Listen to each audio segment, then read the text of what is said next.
cyclists against the car drivers. But stopping here, this comparison, I would like to invite Maya from DG Environment to come and speak and introduce the second session on reusable packaging and deploying reuse models. If she yes, yes, I'm here. Great. Thank you, Isabel. Thank you, everybody, for joining today. So my name is Maya Degridilou. As Matthias said, I'm working in his unit, and I'm the policy officer responsible for the revision of Packaging and Packaging Waste Directive. And one of the issues that we are also considering in this revision is how to promote and how to make sure that there is more reusable packaging on the EU market. This is also in line with the very clear political commitment that was expressed in the Green Deal, and then even more clearly in the Circular Economy Action Plan, the new one, which was published in March, which expressly calls for hand with the revision of the conditions, so of the essential requirements for packaging, where we could already also consider some measures how to promote reusable packaging. But then on the top of this, the Circular Economy Action Plan clearly calls for other measures also that would drive reuse and the use of reusable business models. Now, the reality is that the reusable packaging has declined quite drastically in Europe in the past 2 decades, which is the period since we have adopted the Packaging and Packaging Waste Directive. So we must admit that in this regard, the Packaging Directive was not very successful because the fact that the packaging has declined means that we are now using probably, no, that's the clear, I mean, not probably, but we are using more resources for packaging. And indeed, the packaging and packaging waste generation has also increased in this period. So the reusable packaging is more or less stable when it comes to commercial transport packaging. There, the decline has been less noticeable or only in some segments, whereas when it comes to consumer packaging, this decline is really quite sharp. For example, I have some figures here with which are coming out from our current study with Eunomia, which says that reusable beverage packaging has declined between 2000 and 2050. The share has declined from 41% to 21% in Europe. And the global data report shows that so in Northeast Europe in 1999, the market share of refillable beverage bottles was 60%, but that has fallen to 15% only in 2018. And in some national markets, such as France and Ireland and the UK, the shares are even less than 5%. So there is really this trend, which is set to continue if nothing is done, because even if there is currently this let's say a bit of fashion and also consumer awareness of going back to let's say more reusable and zero shop options, which as Valentina mentioned are really popping up in our cities and more people are buying in them. If no policy option, regulatory and also voluntary measures are taken really by retailers, these trends are set to continue simply because this on-the-go and more convenient, flexible packaging are so easy in a way for consumers and for retailers. We know that for retailers, reusable packaging represents a challenge. We are aware of that. It is a cost to set up reusable systems. It is a capital cost in setting up cleaning systems, repair, storage, then buying the reverse vending machines and so on. There is a loss of retail space, but we also believe, we are sure that there are economies of scales to be that can be achieved also with reusable packaging, especially if such packaging is, for example, standardized on a larger scale, like we are seeing this in the transport sector. So I'm very much looking forward to the examples of this. I think we are going to hear from the Loop initiative how this has worked and what challenges they are finding in their endeavors to set up these systems, and also what solutions they are proposing. And I think we all have to think about these models. In any case, we are in the context of the study that Mattia mentioned and that Amy presented just before, considering several measures how to promote reuse, be it from very kind of soft measures such as setting up a body a bit similar to the one that was proposed to be set up under the French Circular Economy Action Plan, so a kind of EU body or national bodies that would promote reuse and give guidance to retailers and to other businesses on whether to go for reusable packaging system or format or not. I mean, given the various impacts on the environment that come with that, comparing the single-use and reusable options. Two more kind of stricter measures. Let's say in the middle would be a standard, EU harmonized standard on reusable packaging format. And on the top would be, let's say, targets for use of reusable packaging formats in some sectors and for some packaging formats. So we are looking at all these measures and we are doing the impact assessment, and then all this will be proposed next year when we finalize our work. In the upcoming discussion, I'm therefore very much interested to hear your ideas about, how you see the challenges and also the benefits of reusable packaging models. What are the success factors? What are the barriers? Any best practice examples beyond the one that we are going to hear about? And what is the role of deposit and return systems? Do you think the role is significant and should they be promoted at EU level more explicitly, harmonized? What is the role of the digitalization also? What can we learn from zero waste initiatives, from the local shops also? Can some of these experiences be taken up at the EU level or promoted through your voluntary initiatives? So thank you, and I'm looking forward to this debate. Thank you very much. I just want to use this opportunity to remind you that there is the Circular Economy Stakeholder Platform, and that the debate can also be switched to this platform by showcasing best practices on that. For the one who have unfortunately don't have the time or the opportunity to speak today, but that doesn't mean that we can't listen to Mr. Badi, working in the CSR team of Carrefour as the Loop project manager, and he's going to present Carrefour's strategy with Loop and the challenges to democratize reusable packaging in 2020. Mr. Badi, the floor is yours. Yes, can you hear me? Yes, we can.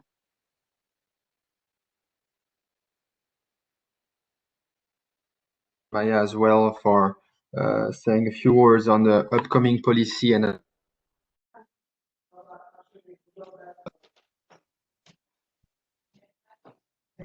reuse them in the near future. Carrefour corporate level, and I had the chance to work both on our general global policy on packaging and also on concrete hands-on projects that I'm now leading on the ground.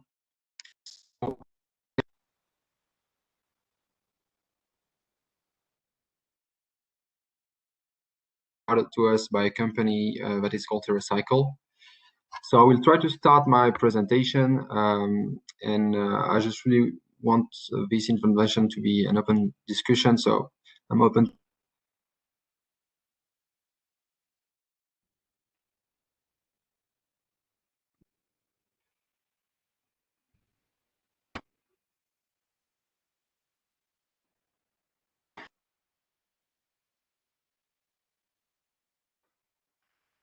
It's now we can.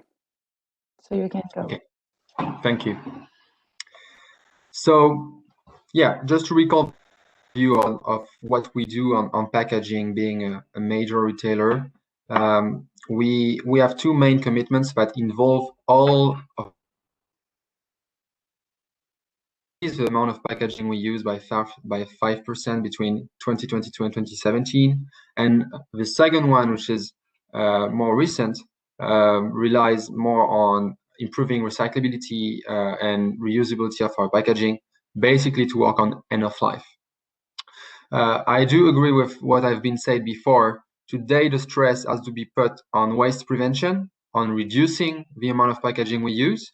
And I can tell you that our consumers really think that plastic is a problem. And it's not about, is it a nice PET? Is it the worst polystyrene resin? It's all the same to them. It's plastic and it has to be removed. So for 2 years now, we work in that direction. We listen more and more to the clients, and we think that common sense brings us to reduce the amount of plastic and packaging we use overall, rather than working only on recycling. So now, indeed, we work on all the value chain. Design and production is a core for us because we master all of our own brand products, and we can reduce the amount of packaging we use on that latter. Yet the reuse system, the reuse projects are more around consumer experience and developing new supply chains. And this is the first very important point I want to insist on, is that doing a reuse project, as I have been doing over the last 2 years, is way more complicated than doing eco-design on a product, because you don't think single use and you don't think waste management, you think supply chain and you think supply chain. So you touch the operation, you touch the transportation, you touch the storage, you touch the cleaning, and it's more complicated because all of these steps, these extra steps after the product is consumed, have a cost and need people to run the task. So what is Loop? To talk really in concrete terms, Loop is a global initiative. So this is interesting because Loop is an idea that is simple, which is to bring back to the consumer something that had disappeared.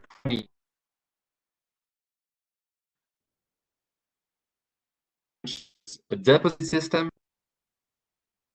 purchase milk and you give back, you empty bottles to the delivery guy. This concept has been brought up to life by TerraCycle to a short number of retailers in order to develop in these different geographies a new service that is more convenient than the original deposit system, but still based on the same principle. You pay an extra deposit when you buy a product and you get it back when you give back your empty containers.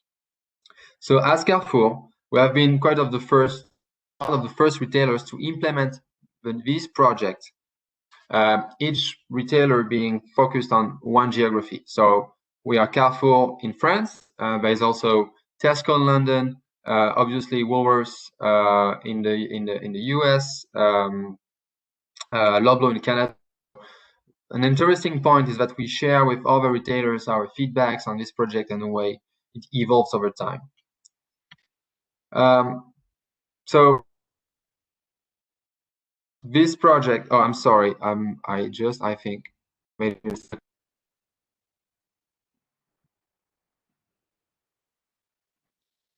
that's okay.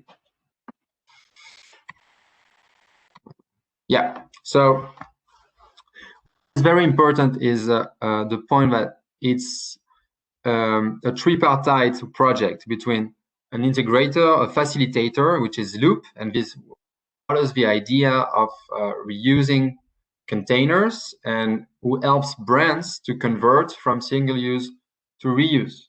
So you can see on the screen some of the partners we have, the brand partners we have, and they play a key role in the developing of the assortment of reusable products. Without the brands on this project, we don't do anything. We could work with our own brand product, our private label products, But I have to honestly that it's easier for brands, national brands, to work on to develop reuse system, reuse products. They usually own more than we do the factories to produce these products. So we work with brands, and every that is doing this project in its geography has partnered with a set of brands. We, as a retailer, are operating the distribution of the products and the first step of the reverse supply chain. This is what we do best. Brands are good at making products, and brands are good at advertising them. We are good at distributing their products, and we are good at collecting stuff. So now, as a client in France, what can you access if you want to waste products?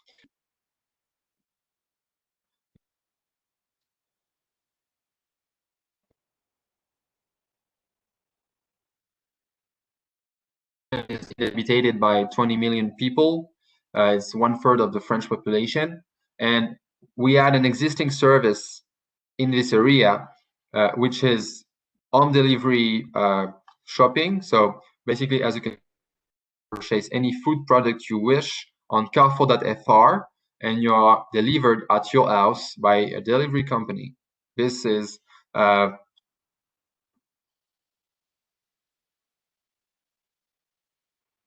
competitors. What we did is to offer these same consumers. So we have more than 100,000 consumers.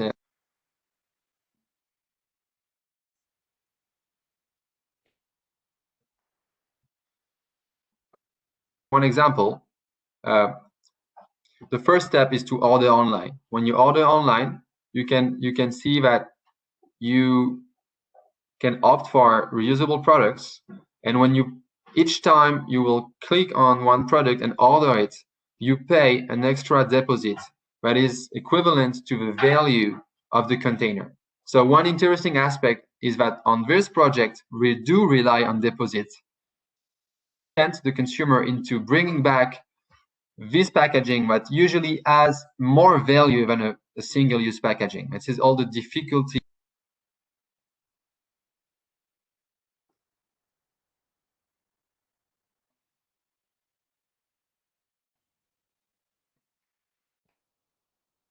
So you purchase online, then when you are delivered, it's the second step. You can see that we use a new bag that has been developed specifically for that.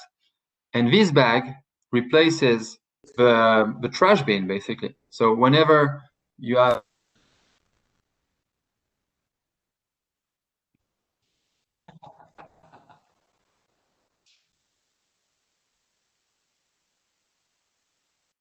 a delivery person, which means that you don't have to go and drop back empties to I would say to a location somewhere else than in your house. This, we think, is quite convenient.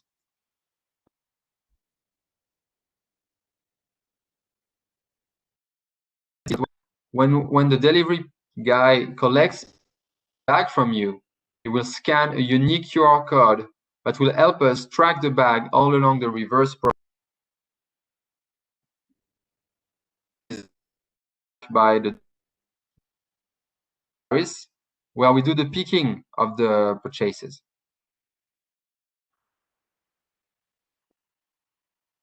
Of the product and the first step of collection and the transfer of the empty packaging. Every week, the Loop company comes and collects the set of bags we have collected from the clients. They transfer them to the cleaning facility. That they scan the bags in the different empty containers, and thanks to that, we can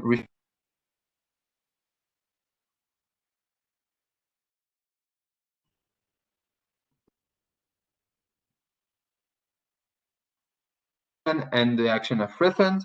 So a few days can lie there, But in the meantime, we ensure transparency to the consumer by sending an email recapping what he gave back to the delivery people. So this works on e-commerce.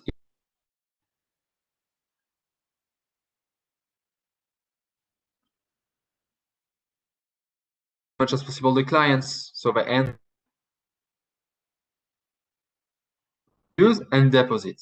And what we think at Carrefour is that it will take time to help clients change their consumer habits, because it's a real change. It's in some way, it is a loss of convenience, because it will always be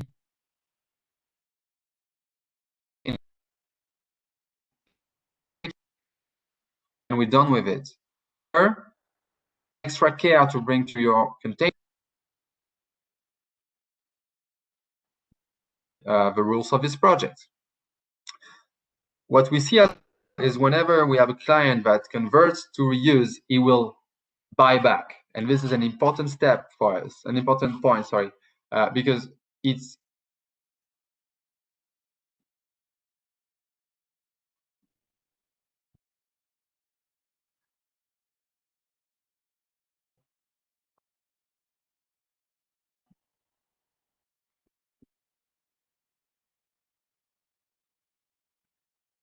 of a recipe and so on. So this is for the e-commerce, and I would be happy to answer extra questions afterwards. Store, it's more recent. We have launched the service in store this time with the help of our proximity division. So for all these teams of this format are now working on the project, and the project is sponsored by the CEO of this on the development of Loop in the Carrefour City. We have just opened a new store, the collection this for our products. So basically, how does it work? This client, you step in the store, you buy your daily groceries, and you can also purchase what you see on the left corner of the screen, which are reusable products. Every time you purchase these products, you pay, again, an extra deposit. Then you consume, and this time you have the opportunity to bring your containers directly to this. Today, there's only one store, but tomorrow there will be. The goal is that we offer the client the possibility to bring back to the nearest store where I live from. Options to give back is empty containers. You can use this bag and a digital app that will help the client to scan the bag and before he put it back in the collection. If he does that, he will get the refund directly through the application. It is we do think it's convenient and millennials and so on, and that the application can really help you work an ecosystem of collection and drop-off points. So it makes sense. Yet in parallel, we wanted something more genuine and more simple than having to use an app. And that is why, as a client, you can also bring back your container directly at the cashier, direct refund, or a discount on your next purchase. Again, you see what happens as a client. For the reverse logistics, the same happens. We centralize the containers by emptying these reverse vending machines every week, and we bring them back to the one to prepare, which actually furnishes all the Carrefour City in Paris. So this is one location where we will collect and gather all the containers given back by the clients. Then the Loop company, they come on a regular basis to this warehouse. They transfer the bags or the empties, and they will refill them.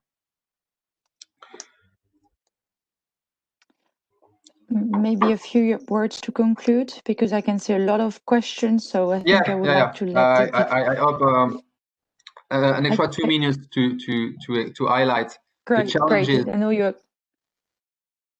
Yeah. Please do. So yeah, indeed, there are challenges and uncertainties on the reuse system based. The first one, I mentioned it quickly, are the clients. Will they understand the principles of a deposit system? Of course, they can understand it. When you are the sole actor to do it for now, when it's not widely developed in your country, in your geography, it's not a frequent consumer habit. So as a retailer, we have to do the job of teaching, of training the clients to this new system, and this is long. Large assortment to cover all the needs of the client. So you need yogurt, you need biscuits, you need to, if you want to extend the turnover, we need to extend the product families that you can buy as a consumer. The third point is to reach an affordable price, and to me, it is today the really main challenge of this project. Why is that? Because as a retailer, we do not master the supplier price, and if a brand partner wants to charge us all the costs that he has faced because there is no economy of scale for now, we have no way but to agree on this price, and then even with zero margin, to sell to that price to the consumer. That's why they must exist a business model, but as long as the share of responsibilities, meaning the tasks, cost between the vendors and us are not set on paper, this will not be deployed largely, because we have the problem is that our regular relationship with supplier is not based on partnership, is based on buying. So my buyers have the same ways to buy than for a regular product, which means he doesn't understand if it's too expensive, why is it too expensive, and so on. So we need rules on that, obviously. And then maybe one pain point as a client due to the deposit, you have to run an inventory management, which means I am in my kitchen, I have packaging that have a value on my shelves, and I need to know which ones, and I need to know how much. So for now, we highlight this on the packaging, but maybe it's not enough. The second point is you need a network for collection. Indeed, if you want the system to be convenient, I have to access points quite near to the place I live. If I'm not using the home delivery service specifically, but if I'm buying in a store and I need to bring back my containers, I don't want to do 10 kilometers to bring them back. I need to bring them back very close to my location where I live. And last but not least, efficiency of the reverse supply chain and cleaning. We need, of course, we need to pay attention to a cleaning facility network. For today, you have one cleaning facility near Paris in France. For now, it's okay because we are delivering products in Paris. But once we deploy to France, it's relevant to have only one cleaning location, or do we have to rely on a network of cleaning plants that can ensure the cleaning of the containers collected in the region concerned? The filling plants as well is very important, because if my brand partner produces in Poland, I don't know what, and I just in France, then for the cleaning I have to, of course I can clean it locally in the Paris region, but then I have to send back this packaging to my supplier back in Poland. It makes nonsense.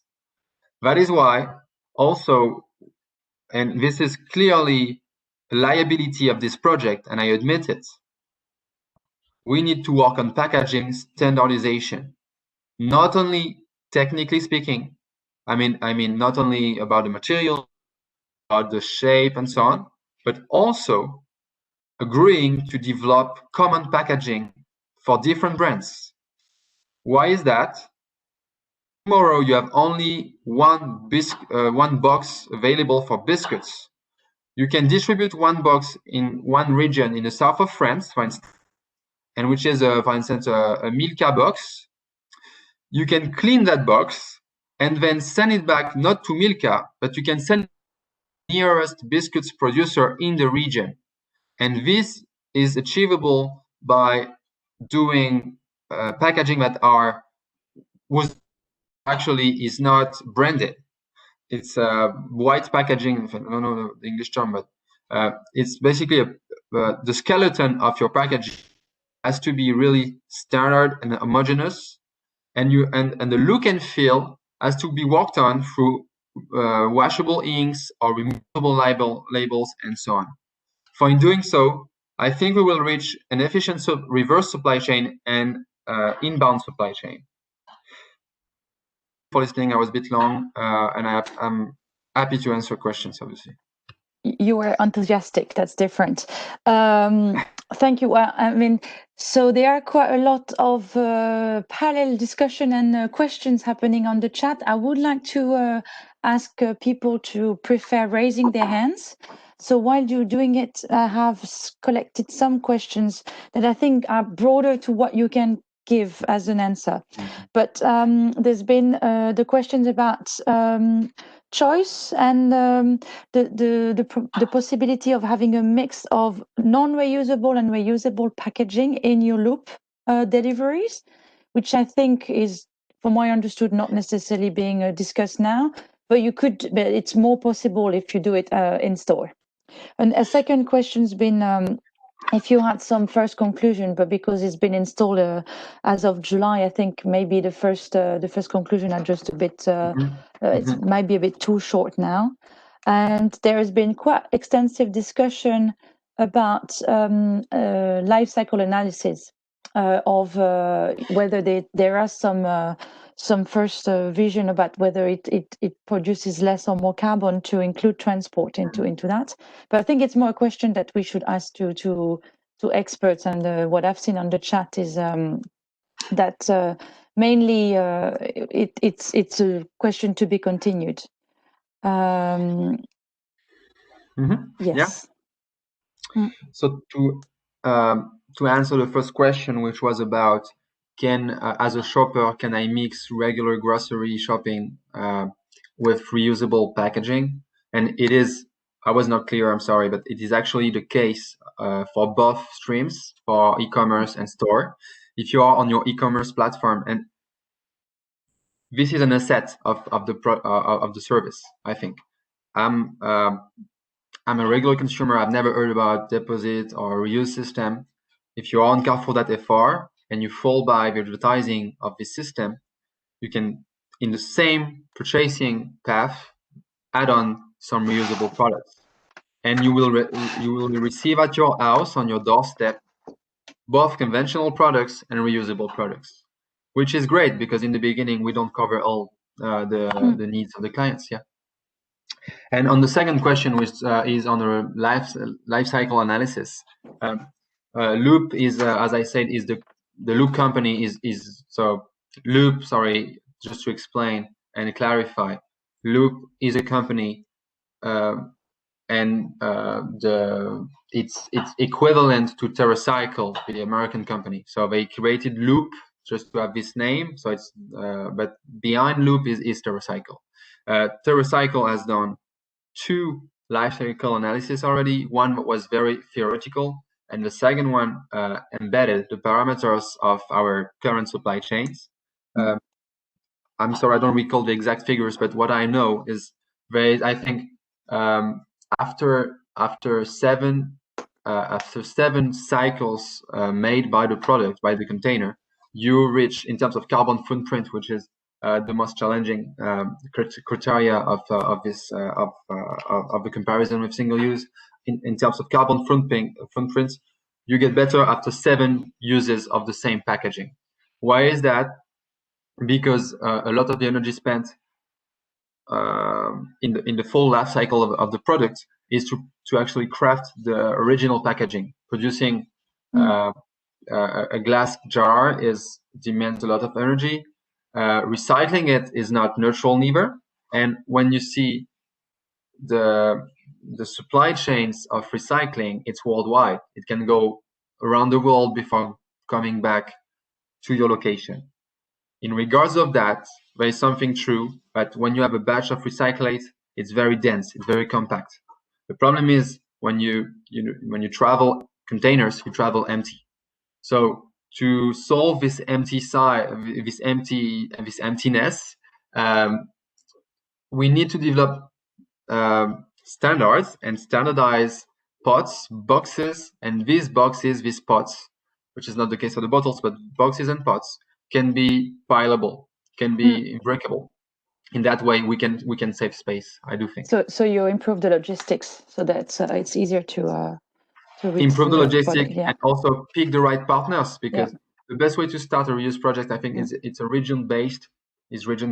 Loop is not taking that sheen because we work with major national brands, but at some point these brands have the money, obviously of the money. If they have the demand, they have the money to invest in a new filling line in a nearer location, that it is the case right now. Yeah, we have seen some studies addressing these issues. Is that if you are too far, or if your logistics or the products are not standardized enough, indeed, it's not necessarily valuable to have a deposit return scheme, and it would be better to use another topic. So it's actually a very good example of what you can do, and I think having started to just work on one significant region, but it's still geographically quite dense. It makes sense because you are within what's the radius of Paris and its regions, like 10 kilometers, not much. So so it's largely populated, but still quite very dense. very dense. So yes, thank you very